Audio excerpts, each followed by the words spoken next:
Subscribe करिए हमारे channel target UP TET CTET को और बेल आइकन को दबाइए।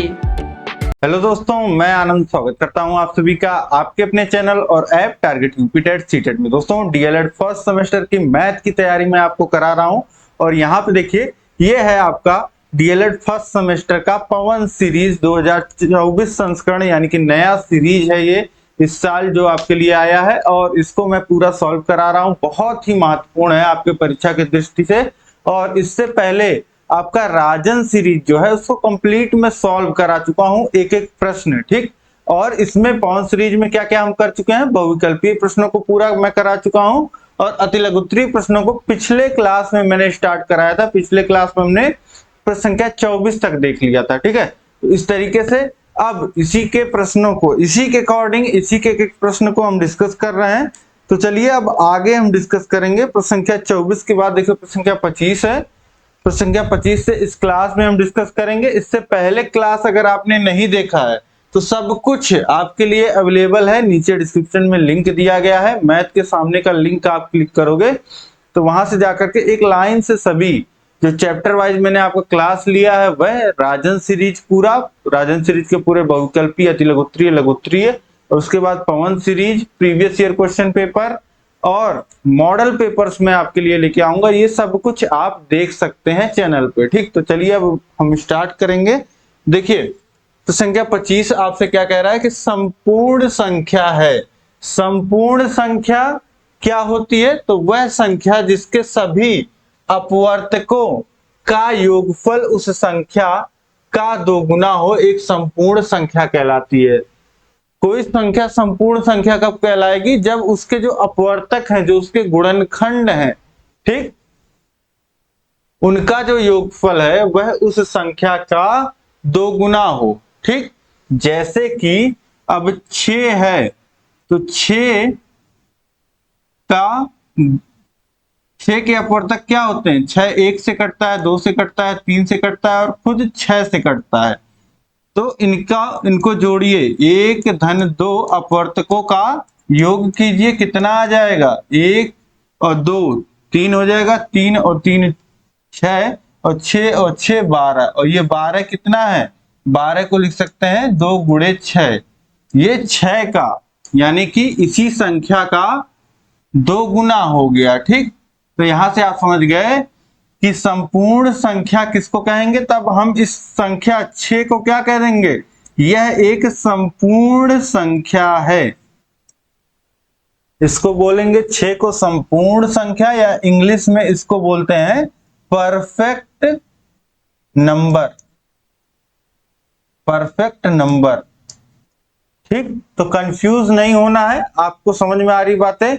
किसी संख्या को संपूर्ण संख्या तब बोला जाता है जब इसके अपवर्तकों का योग जो होता है इस संख्या के 2 गुने के बराबर होता है, ठीक। और ये कुछ ही संख्याएं होती हैं, जैसे ये आपका 6 हो गया और जैसे आप संख्या चेक करोगे, 4 के बारे में चेक करोगे तो 4 1 से कटता है, 2 से कटता है और खुद 4 से कटता है। तो इसको जोड़ोगे 1 धन 2 धन 4 तो ये आपको कितना मिलेगा, 7 ही मिलेगा।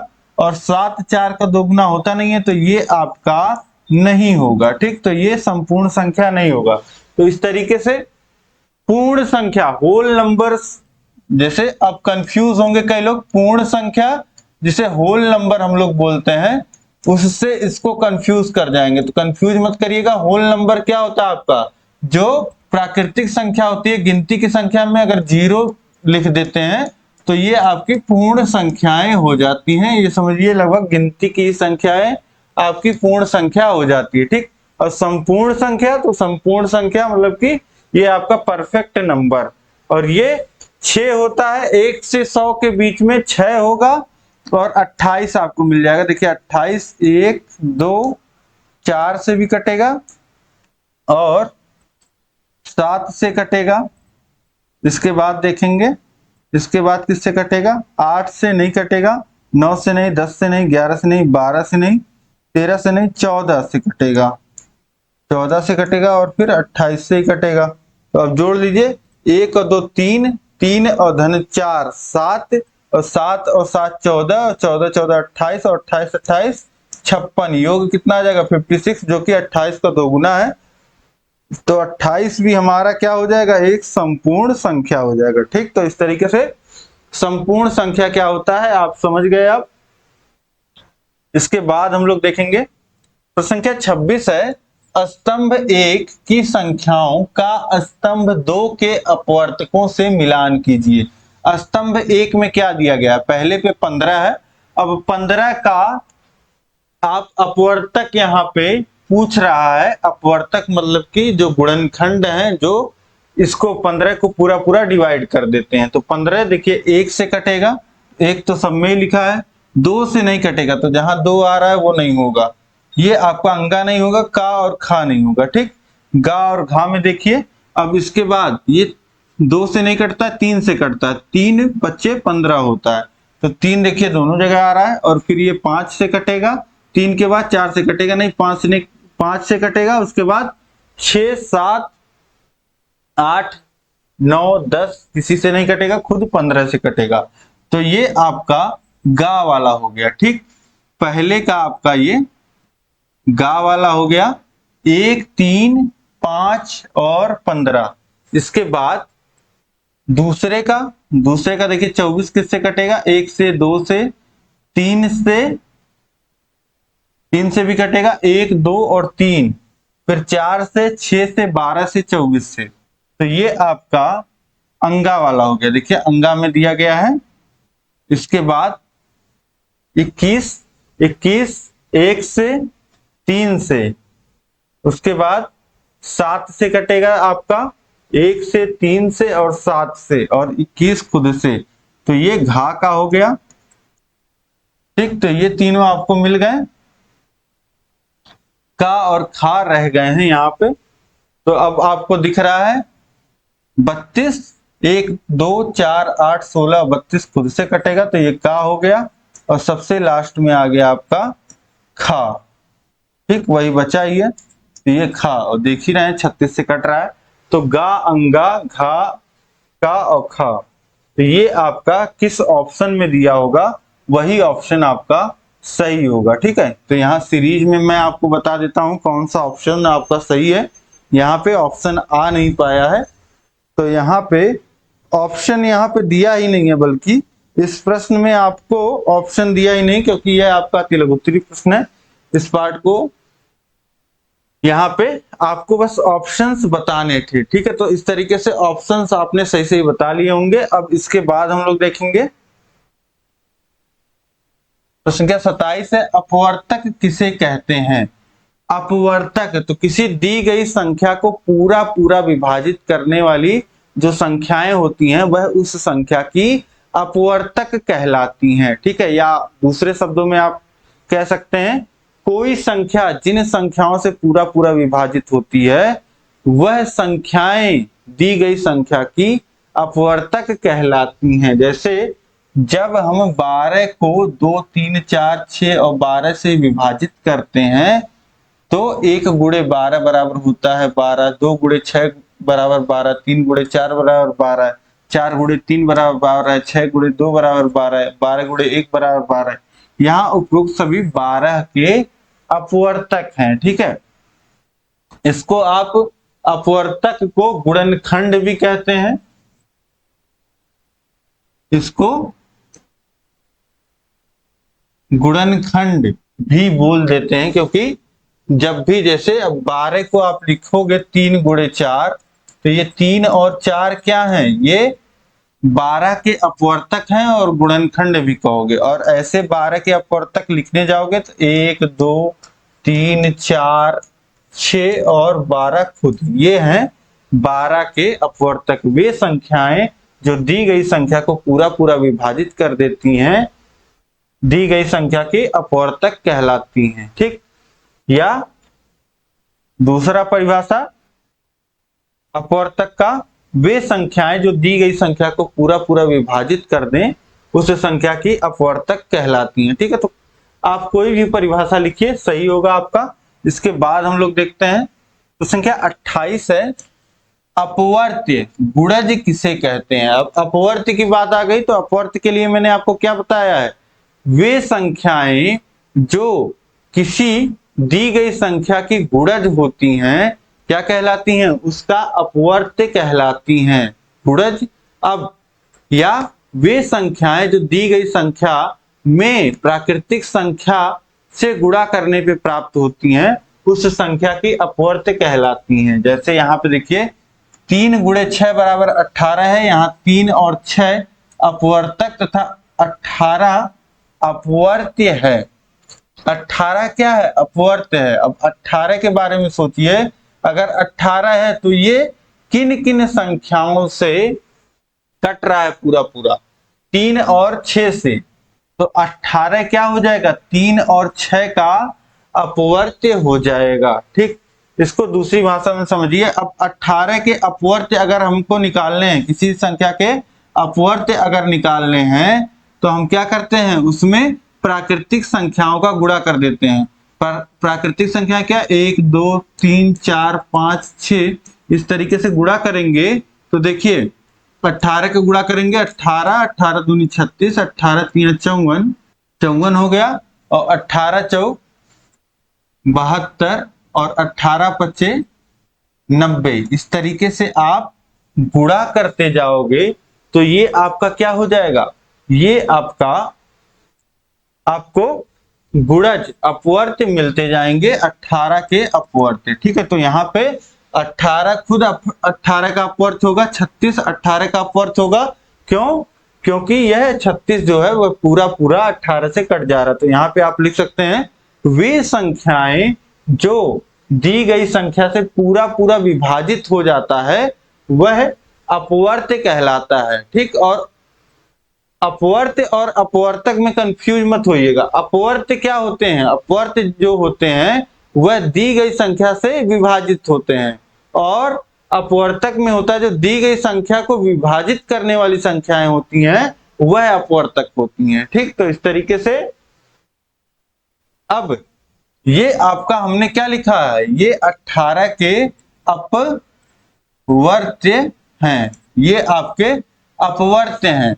और यहीं पे हम अगर नीचे अपवर्तक लिखें तो 18 के अपवर्तक क्या होंगे? 18 1 से कटेगा, 2 से कटेगा, 3 से कटेगा, 4 से नहीं कटेगा, 6 से कटेगा, और फिर इसके बाद 6 के बाद कुछ किससे? खुद 18 से कटेगा। तो ये क्या हो गया? ये 18 के अपवर्तक हो गए। 18 के गुणनखंड भी बोल सकते हैं, 18 के विभाजक भी बोल सकते हैं। ठीक, और अपवर्त्य मतलब क्या हो जाता है? मल्टीपल या गुणज बोल देते हैं अपवर्त्य। ठीक, तो अपवर्त्य और अपवर्तक आप समझ पा रहे होंगे। अपवर्तक क्या होते हैं? वे संख्याएं जो दी गई संख्या को पूरा पूरा विभाजित करें, और अपवर्त्य क्या होते हैं? जो दी गई संख्या से पूरा पूरा विभाजित हो जाए वो अपवर्त्य होते हैं। ठीक, तो इस तरीके से आप समझ गए अपवर्त्य अपवर्तक। अब इसके बाद हम लोग देखेंगे प्रश्न संख्या 29 हमारा, समापवर्तक किसे कहते हैं? समापवर्तक किसे कहते हैं? तो अपवर्तक आपने पढ़ा, ठीक, अब समापवर्तक आप समझ जाओगे आसानी से। हम जानते हैं कि गुणनखंड को अपवर्तक कहते हैं। इस प्रकार संख्या 48 64 और 72 के अपवर्तक हैं। अब देखिए 48 किससे किससे कटता है? 1 से 2 से 3 से 4 से 6 से 8 से 12 से 16 से 24 से और 48 से। तो ये आपका 48 के अपवर्तक हो गए। इसी तरीके से 64 के अपवर्तक क्या हो जाएंगे? 1 2 3 4 8 16 32 और 64 खुद। इसी तरीके से 74 के 1 2 3 4 6 8 9 12 18 24 36 और 72। उपरोक्त में कौन सा समापवर्त्य, समापवर्त्य नहीं, यहाँ पे कौन सा अपवर्तक समान है ये हमको देखना है। यहाँ पे लिखिएगा अपवर्तक, गलत लिखा है यहाँ पे। ठीक है, कौन सा अपवर्तक समान है? उपरोक्त में कौन सा अपवर्तक समान है? तो यहाँ अपवर्तकों में देखिए 48 64 और 74 में कौन कौन से अपवर्तक समान है? तो एक तो देखिए सब में कॉमन होता है, तो एक तो सभी संख्याओं का अपवर्तक होता है, तो एक को छोड़ दीजिए। हम देखेंगे 2 जो है वह सब में आ रहा है।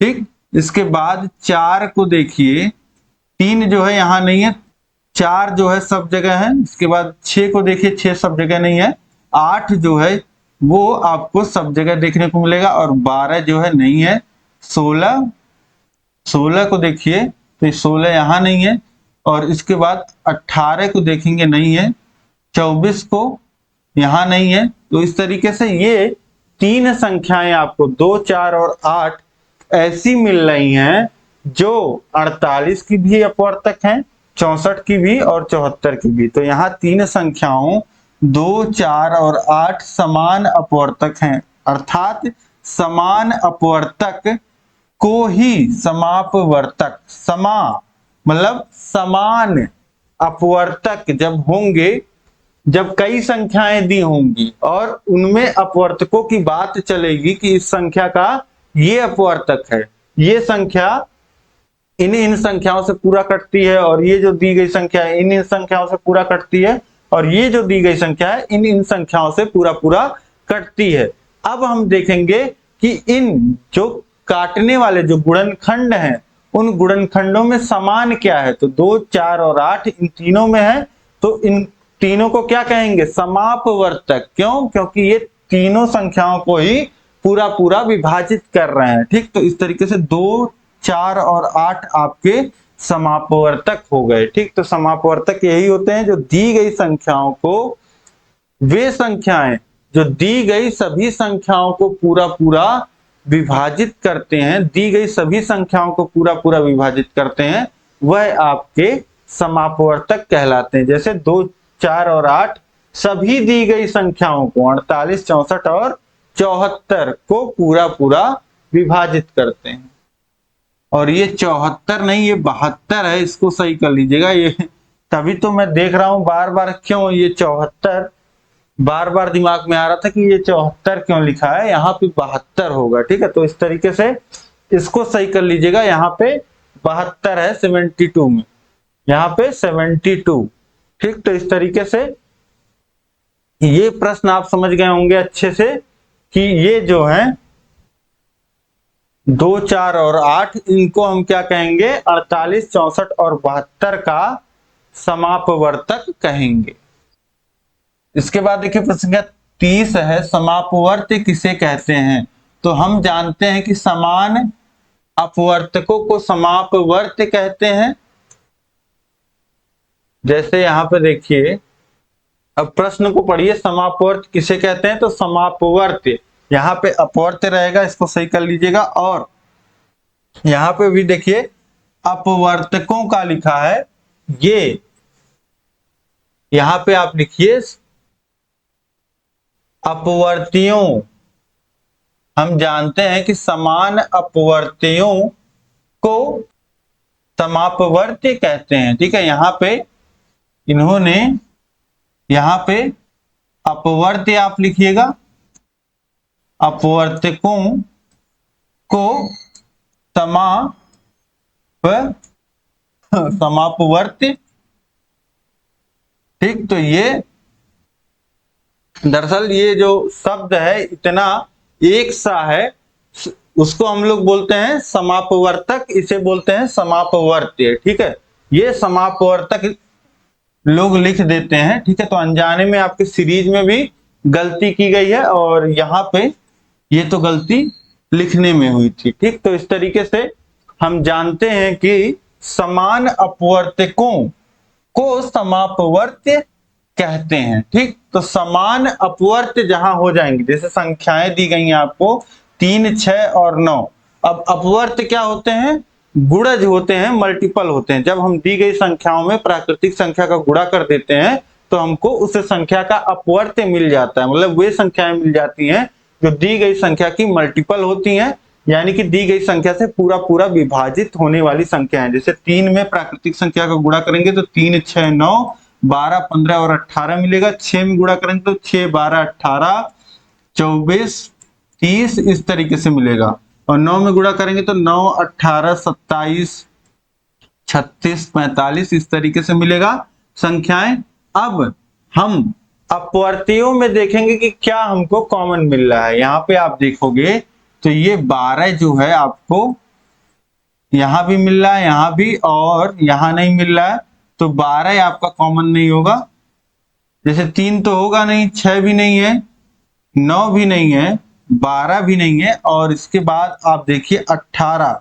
18 जो है वह इन तीनों संख्याओं के अपवर्त्य में आ रहा है। ठीक, तो इन तीनों संख्याओं का मल्टीपल है, यानी कि उपरोक्त 18 समान होने से अपवर्त्य हो जाएगा। ठीक, तो आप समापवर्त्य जो है वह खुद से परिभाषित करिएगा। समापवर्त्य क्या होगा? जितनी भी संख्याएं दी गई हैं उनके अपवर्त्यों में जो समान अपवर्त्य होगा, जो समान अपवर्त्य होंगे, ऐसे लिखिएगा, क्योंकि ये 18 के बाद अभी रुकेगा नहीं। 18 के बाद आपको यहाँ पे 36 जब आएगा, यहाँ पे जब 36 आएगा और यहाँ पे 36 आएगा, तो वो भी आपको इन तीनों का समापवर्त्य मिलेगा। ठीक है, 18, 36, इसी तरीके से 54 भी आपको मिलेगा। ठीक, तो ये चीजें आप समझ पा रहे हैं कि ये इस तरीके से चलता जाएगा। ठीक है, तो इस तरीके से, इसीलिए हम लोग क्या खोजते हैं, हम लोग लघुत्तम समापवर्त्य खोजते हैं, सबसे छोटा समापवर्त्य निकाला जाता है। ठीक, तो इस तरीके से आप समझ पा रहे होंगे कि लोवेस्ट कॉमन मल्टीपल क्यों निकालते हैं, लोवेस्ट कॉमन मल्टीपल, लघुत्तम समापवर्तक क्यों निकाला जाता है, लघुत्तम समापवर्त्य क्यों निकाला जाता है। लघुत्तम समापवर्त्य इसीलिए निकाला जाता है कि इसमें छोटी से छोटी संख्या हो जाएगी। अब इसी का 3, 6 और 9 का एलसीएम आप निकालोगे तो कितना आएगा? 18 आएगा। ठीक, तो इस तरीके से आप समझ पा रहे होंगे, एलसीएम यहाँ से डिफाइन कर सकते हैं। ठीक, तो इस तरीके से इस परिभाषा को आप आसानी से अब अपनी भाषा में लिख सकते हो कि जो भी दी गई संख्याएं हैं उनके जो गुणज हैं, जो उनके अपवर्त्य हैं, उन अपवर्त्यों में जो समान अपवर्त्य होते हैं वही समापवर्त्य कहलाते हैं। इसके बाद देखिए प्रश्न संख्या 31 है, निम्नांकित संख्याओं के प्रथम 5 गुणज लिखिए। प्रथम 5 गुणज, जो नीचे लिखी गई संख्याएं हैं इनके प्रथम 5 गुणज आपको लिखने हैं। ठीक, तो इसका मतलब क्या हो गया? अपवर्त्य आपको लिखने हैं, मल्टीपल या गुणज कह लीजिए। ठीक, तो गुणज लिखने के लिए हम क्या करते हैं? प्राकृतिक संख्याओं का गुणा कर देते हैं। प्रथम 5 निकालना है तो प्रथम 5 प्राकृतिक संख्याओं से गुणा कर दीजिए। 3 में 1 का गुणा होगा 3, और इसी तरीके से 2 का तो 6, फिर 9, फिर 12 और 15। ये 3 के प्रथम 5 गुणज हो जाएंगे। ठीक, 3, 6, 9, 12 और 15। इसी तरीके से 4 का 4, 8, 12, 16 और 20 हो जाएगा। 5 का कितना हो जाएगा? 5, 10, 15, 20 और 25। 9 का कितना हो जाएगा? 9, 18, 27, 36, 45। ये हो जाएंगे आपके जो दी गई संख्याओं के प्रथम 5 गुणज। ठीक, तो इस तरीके से ये प्रश्न आप समझ गए, आसानी से आप लिख लोगे प्रथम 5 गुणज। इसके बाद देखेंगे प्रश्न संख्या 32 है, 7 के सभी अपवर्त्य ज्ञात कीजिए जो 100 से कम हो। 7 के अपवर्त्य, 7 के गुणज, तो 7 में गुणा करिए, 7 का पहाड़ा पढ़िए, 7 का नम 7, 7 14, फिर 21, फिर 28, फिर इसके बाद 35, फिर 42, फिर 49, फिर 56, फिर 63, फिर 70, फिर क्या लिखेंगे? 77, फिर 84, फिर इसके बाद लिखते जाइए 91, फिर 98। तो यहां हम कितने तक पहुंच गए? 98 तक पहुंच गए। इसके बाद 105 हो जाएगा, लेकिन हमको 100 से कम तक ही लिखना है, तो ये आपके 7 के अपवर्त्य हो जाएंगे 100 से कम तक। ठीक, तो ये आप लिख लोगे आसानी से। इसके बाद देखिए प्रश्न क्या 33 है, 496 के सभी अपवर्तकों को लिखिए और दिखाइए कि यह एक संपूर्ण संख्या है। संपूर्ण संख्या के बारे में हमने पढ़ा है कि कोई संख्या संपूर्ण संख्या तब होती है जब उसके जो अपवर्त्य होते हैं उनका अपवर्तकों जो अपवर्तक होते हैं उन सभी अपवर्तकों का योग उस संख्या के दूने के बराबर होता है। ठीक, तो ये 496 के अपवर्तकों को लिख लीजिए, यानी ये किन किन संख्याओं से कटती है। तो देखिए 1 से कटेगी, 2 से कटेगी, 3 से कब कटती है कोई संख्या, जब तीनों जितनी भी संख्या है, जितने भी अंक हैं उसमें सभी का योग 3 से कटता हो। तो 4 और 9 ये हो जाएगा आपका 13 और 6 19, तो ये 3 से नहीं कटेगा। और 4 से चेक कर लीजिए, तो 4 से बिल्कुल कटेगा ये। इसके बाद आप देखेंगे क्या 6 से कटेगा, 6 से भी नहीं कटेगा, क्योंकि 2 और 3 से दोनों से जब कटता है तब 6 से कटता है। अब देखिए 2 और 4 से कट रहा है तो 8 से कटेगा ही कटेगा। इसके बाद 12 चौक 48 और एक बचा, 12 से भी नहीं कटेगा। इसके बाद किन संख्या से कटेगा, देखिए 9 से चेक करेंगे तो 9 बच्चे 45 और 4 46, नहीं कटेगा 9 से भी, 10 से भी नहीं कटेगा। 11 से चेक करेंगे तो 11 चौक 44 और उसके बाद कितने बचेगा, 5 56, नहीं कटेगा 11 से। इसके बाद ये देखिए 2 8 16 से ये कटेगा, ठीक, सीधे सीधे 16 से। और इसके बाद एक संख्या से ये कटेगा, ये कटेगा 31 से।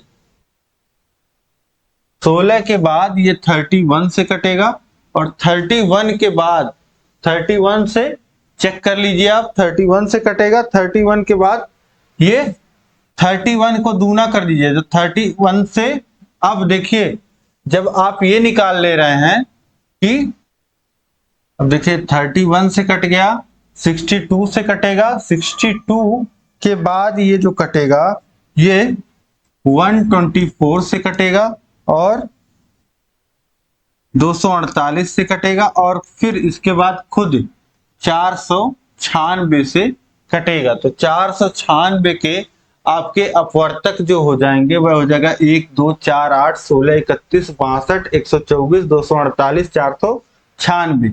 अब इन अपवर्तकों को जोड़ लीजिए, इनका योग कितना आएगा। तो 2, ये देखिए 1 और 2 3 और 4, ये आपका हो गया 7 और 7 और 8 15, 15 और 16 31, 31 31 62, 62 और 62 कितना हो जाएगा 124, 124 और 124 248, तो ये हो गया आपका 248 धन 248 और धन 496। अब देखिए 248 को जोड़ेंगे तो कितना आ जाएगा 496 और फिर धन 496, यानी कि 2 गुणे 496, ये सीधा सीधा आ गया आपका।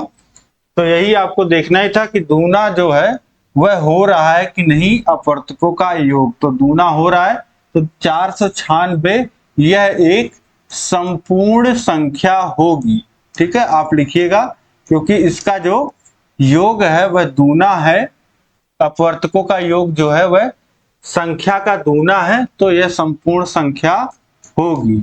ठीक, तो इस तरीके से इसको आप निकाल लोगे आसानी से। इसके आगे देखते हैं, तो संख्या 34 है, अभाज्य संख्या एवं भाज्य संख्या किसे कहते हैं। तो अभाज्य संख्याएं ऐसी संख्याएं जो केवल एक और स्वयं से पूरी पूरी विभाजित होती हैं, अभाज्य संख्याएं कहलाती हैं। जैसे 3 11 19, ये क्या है, अभाज्य संख्याएं। और भाज्य संख्याएं ऐसी संख्याएं जो एक और स्वयं के अतिरिक्त अन्य संख्या या संख्याओं से पूरी पूरी विभाजित होती हैं, भाज्य संख्याएं कहलाती हैं। जैसे 4 6 8 10 आदि। ठीक है, ध्यान दें संख्या एक ना तो भाज्य है और ना ही अभाज्य है। सबसे छोटी अभाज्य संख्या जो होती है 2 होती है, क्योंकि 2 1 से कटती है और खुद 2 से कटती है। ठीक, तो 2 भी आपकी क्या होती है, अभाज्य संख्या होती है। और 1 जो होता है, 1 देखिए अभाज्य और भाज्य के परिभाषा में ही आता है।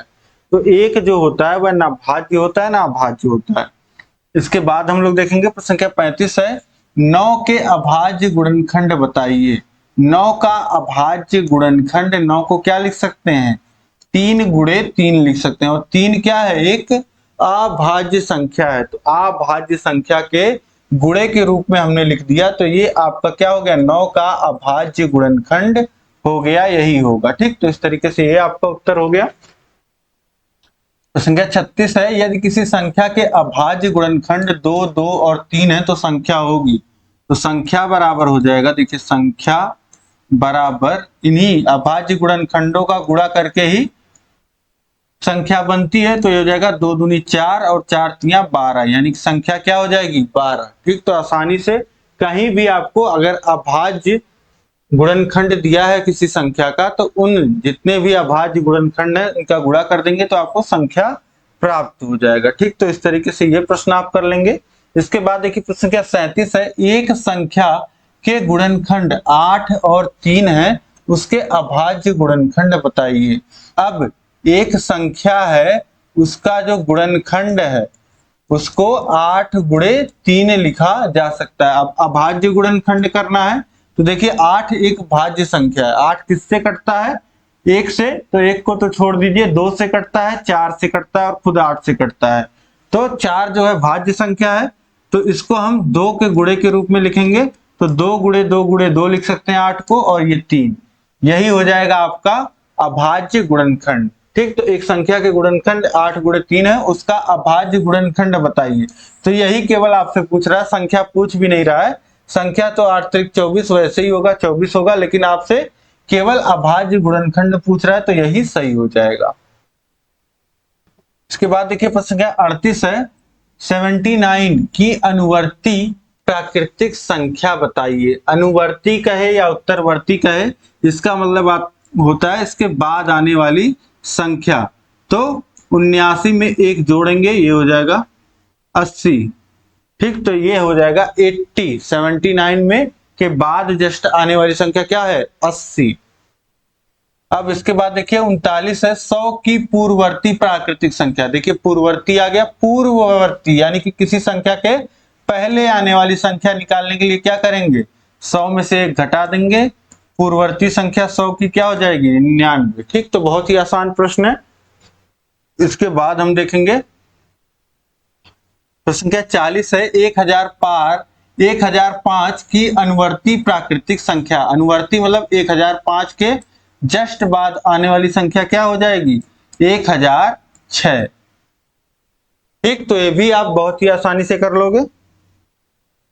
इसके बाद देखिए प्रश्न संख्या 41 है, 99,999 की पूर्ववर्ती प्राकृतिक संख्या क्या है? पूर्ववर्ती मतलब पहले आने वाली, तो इसमें से बस 1 घटेगा आपका, ये हो जाएगा आपका 99,998। ठीक, तो ये आपका उत्तर हो जाएगा, बस 1 घटा देना है आपको, पूर्ववर्ती संख्या मिल जाएगी।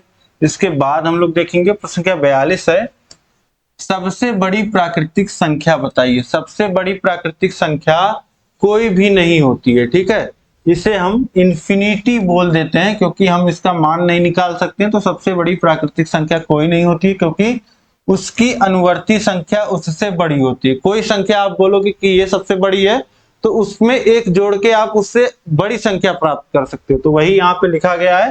तो इसलिए कोई प्राकृतिक संख्या जो है सबसे बड़ी प्राकृतिक संख्या नहीं होती है। इसके बाद देखिए प्रश्न संख्या 43 है, अभाज्य संख्या क्या है? तो वे संख्याएं जिनके केवल 2 भिन्न अपवर्तक एक तथा स्वयं वह संख्या होते हैं, अभाज्य संख्या कहलाती है। ठीक, इससे पहले हमने अभाज्य संख्या का परिभाषा देखा ही, आप समझ गए अभाज्य संख्याएं क्या होती हैं, जो केवल 1 और स्वयं से कटती हैं। इसके बाद देखिए प्रश्न संख्या 44 है, भाज्य संख्या क्या है?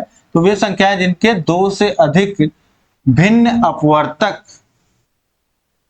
होते हैं, भाज्य संख्याएं कहलाती हैं। वे संख्याएं जो 1 और स्वयं के अलावा और भी किसी संख्या से पूरा पूरा विभाजित होती हैं, उन्हें भाज्य संख्याएं कहते हैं। इसके बाद हम लोग देखेंगे प्रश्न संख्या 45 है, संख्या 1 कैसी संख्या है? तो प्राकृतिक संख्या 1 ना तो भाज्य है ना अभाज्य है, यह भी आपने पढ़ा। इसके बाद हम लोग देखेंगे प्रश्न संख्या 46 है, सबसे छोटी अभाज्य संख्या कौन सी है? तो अभाज्य संख्याओं की शुरुआत कहां से होती है? 1 देखिए ना तो भाज्य है ना अभाज्य है, तो 2, 3, 4 भाज्य है, 5, इसके बाद आपका आता है 7। इसी तरीके से ये अभाज्य संख्या है, और सबसे छोटी अभाज्य संख्या क्या है? 2। ठीक, दो केवल एक और खुद दो से कटती है तो ये एक अभाज्य संख्या होगी, और सबसे छोटी अभाज्य संख्या यही दो होती है। इसके बाद देखिए प्रश्न संख्या 47 है, सह अभाज्य संख्या किसे कहते हैं? तो दो संख्याएं सह अभाज्य कहलाती हैं यदि उनमें एक के अतिरिक्त कोई अन्य उभयनिष्ठ अपवर्तक गुणनखंड ना हो। तो अब कोई भी दो संख्या ले लीजिए, जैसे आपका 4 और 5 है, तो इसके अपवर्तक क्या है, इसके गुणनखंड क्या है? इसका गुणनखंड है 1, 2 है और 4 स्वयं। ठीक, ये एक भाज्य संख्या है। और 5 जो है आपका 1 से कटता है और खुद 5 से कटता है और किसी संख्या से नहीं कटता है, ये एक अभाज्य संख्या है। ठीक, अब भाज्य अभाज्य संख्याओं से नहीं मतलब है। जब यहाँ पे सह अभाज्य संख्या कह रहा है तो सह मतलब दो लोगों, सह में यहाँ कंपैरिजन हो रहा है। एक तरीके से समझिए कि दो लोगों के म्यूचुअल की बात हो रही है। ठीक है, तो यहाँ पे जैसे संख्या दी रही 4 और 5, और यहाँ पे आप देख रहे हैं एक के अलावा कोई ऐसी संख्या नहीं है, कोई ऐसा गुणनखंड नहीं है जिससे ये दोनों संख्याएं पूरा पूरा विभाजित होते हो। तो 4 और 5 एक ऐसा युग्म आपको यहाँ पे मिल गया। 4 और 5 को आप क्या कह सकते हैं? सह अभाज्य संख्या। यह हो गया आपका सह अभाज्य संख्या। ठीक, अब यहीं पे अगर 4 और 8 दिया होता तो 4 देखिए किससे कटता? 1 से, 2 से और खुद 4 से, और ये 1 से, 2 से, 4 से और खुद 8 से। तो यहाँ पे देखिए दोनों जगह 4 क्या है? कॉमन है। ठीक, तो ये साथ में 4 और 8 जो है ये सह अभाज्य संख्या नहीं होगी। ठीक, तो सह अभाज्य संख्या का भाज्य अभाज्य संख्या से कोई लेना देना नहीं है, बस साथ में दोनों जो हैं वह कोई कॉमन मल्टीपल इनका नहीं होना चाहिए। ठीक, कोई दोनों जगह उपस्थित गुणनखंड जो है दोनों जगह समान गुणनखंड नहीं होना चाहिए। ठीक, तो इस तरीके से ये आप समझ गए।